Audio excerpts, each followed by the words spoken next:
Sir, आपल्या पाठपुराव्यामुळे शेतकऱ्यांना पीक विमा मिळत आहे, त्याबद्दल आपण काय सांगणार आहात? गेल्या 2.5 वर्षापासून सातत्यानं आम्ही विमा कंपनीच्या विरोधामध्ये आंदोलनं मोर्चे केली।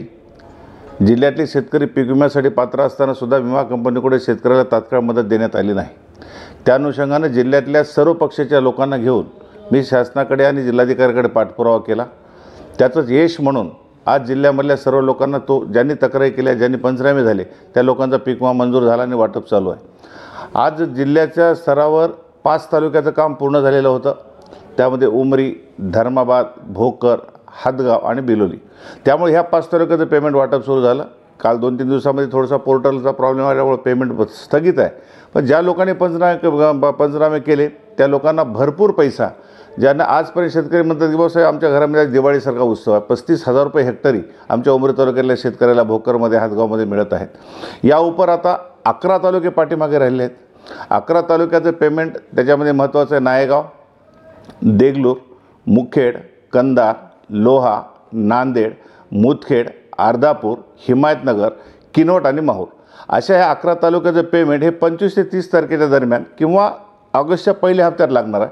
त्यांच्यामध्ये काही तांत्रिक बाजूची पूर्तता राहिलेली आहे, त्यासुद्धा शेतकऱ्यांना ज्यांनी तक्रारी केल्या, ज्यांनी 72 तासाच्या पंचनामे झाले, अशा लोकांनी ते सुद्धा पैसे आहेत। एकंदरीत जिल्हाधिकारी एवढे चांगले अधिकारी आहेत, त्यांनी जिल्ह्यातल्या शेतकऱ्याला अडचणीच्या काळामध्ये मदत देण्याचं धोरण स्वीकारलं।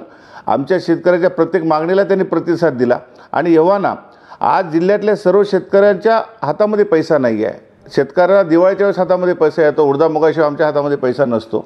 पण आज मृग नक्षत्रासमोर शेतामध्ये आपल्याला खतपाणी घालण्यासाठी, औषधी खरेदी करण्यासाठी अडचणीत असलेल्या शेतकऱ्याला न्याय देण्याचं काम विमा कंपनीने केलं आणि जिल्हाधिकाऱ्याने केलं। त्यामुळे मी जिल्हाधिकाऱ्याच्या या ठिकाणी हार्दिक असं स्वागत करतो आणि आभार मानतो। सर, किती रुपयापर्यंत मिळालेलं आहे? जवळपास नांदेड जिल्ह्यामध्ये आपण पाहतोय 10,98,000 लोकांनी गेल्या वर्षी विमा भरलेला होता। 10,98,000 पैकी लोकांना सोयाबीनचा 311 कोटी रुपये पहिल्यांदा 25% हिशोबामध्ये मिळाला।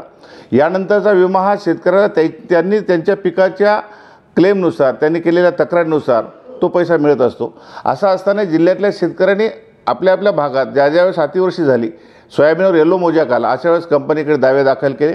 असे सुद्धा शेतकरी जवळपास 5.5 ते 6 लाख लोक आहेत आणि त्या लोकांना आता पैशाचं वाटप चालू आहे।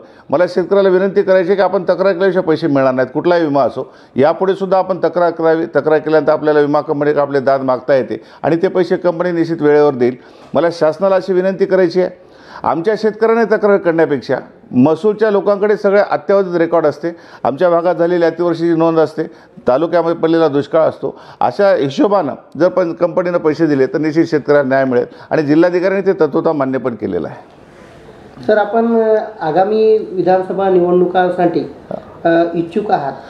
मी पक्षाचा पहिल्यापासूनचा कार्यकर्ता आहे। मी 1999ला भोकरमधून शिवसेना सत्तेमध्ये असताना शिवसेनेचा उमेदवार म्हणून मी त्या ठिकाणी निवडणूक लढवलेली आहे। 1997ला सुद्धा मी गोरठेकरांच्या विरोधामध्ये, आमदार गोरठेकर त्या ठिकाणी होते, त्यांच्या मुलाच्या विरोधामध्ये बापूसाहेब गोरठेकरच्या विरोधामध्ये मी जिल्हा परिषद निवडणूक लढवली। अल्पशा मताने पराभव झाला। मला निवडणूक नवीन नाही आणि मी माझ्या मिसेसला 2002ला उमरीमध्ये माझे आमदार माझ्या विरोधात असताना पंचायत समितीच्या पहिल्या सभापतीपदी निवडून आणलं। जनता माझ्या पाठीमागे आहे। मी आजपर्यंत जेवढे आंदोलन केले, मग तो कारखान्याचा मोर्चा असो, 2001ला असाच मी कारखान्यावर मोर्चा घेतला होता। सन्मान्य अशोकराव चव्हाणांच्या पाठीमागे लागून 1 कोटी रुपये लोकांचं पेमेंट वाटप केलं होतं। पण मला असं वाटतं की राजकारणाच्या पाठीमागे लागण्यापेक्षा लोकांची सेवा करा, राजकारण तुमच्या पाठीमागे गेले। मी त्याच अनुषंगानं नायगावमधून विधानसभेसाठी इच्छुक आहे। पक्षानं जर माझ्यावर जिम्मेदारी टाकली किंवा माझा विचार केला तर मी निश्चित निवडणूक लढवणार आहे। नायगावचा विकास झाला नाही असं तुम्हाला वाटत आहे का? नायगाव तालुक्याचा किंवा जे काय तालुके आहे, आज नायगावची परिस्थिती पाहता आम्ही नायगावमध्ये नवीन आलोत 2009 पासून। आमचा हा मतदारसंघ भोकरमध्ये अटॅच होता। भोकर आणि नायगावच्या मध्ये आणि अगोदर हिंगोलीच्या पाठीमागं आम्ही कडला असणारे तालुके।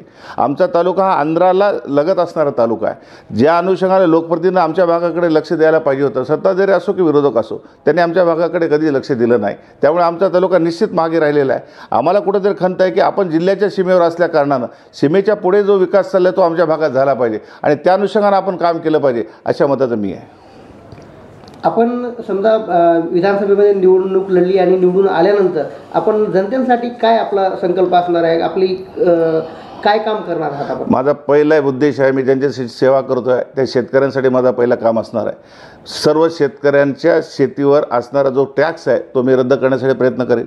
तो GST खतावरला असेल, खताच्या बियाणावरला असेल, यांत्रिकीकरणावर असेल, ट्रॅक्टरवरला असेल, शेतामध्ये जे अवजार वापरलात ते टोटल मी टॅक्स फ्री करण्यासाठी प्रयत्न करेन. आणि आज विमा कंपनीकडे जे शासन पैसे भरते आमचे हप्ते म्हणून, मी विमा कंपनीकडे पैसे भरू देणार नाही. ते पैसे सरळ मी एप्रिल मे महिन्यामध्ये शेतकऱ्याच्या खात्यामध्ये टाकण्यासाठी त्या ठिकाणी प्रयत्न करेन आणि मी हे करून दाखवणारच आहे.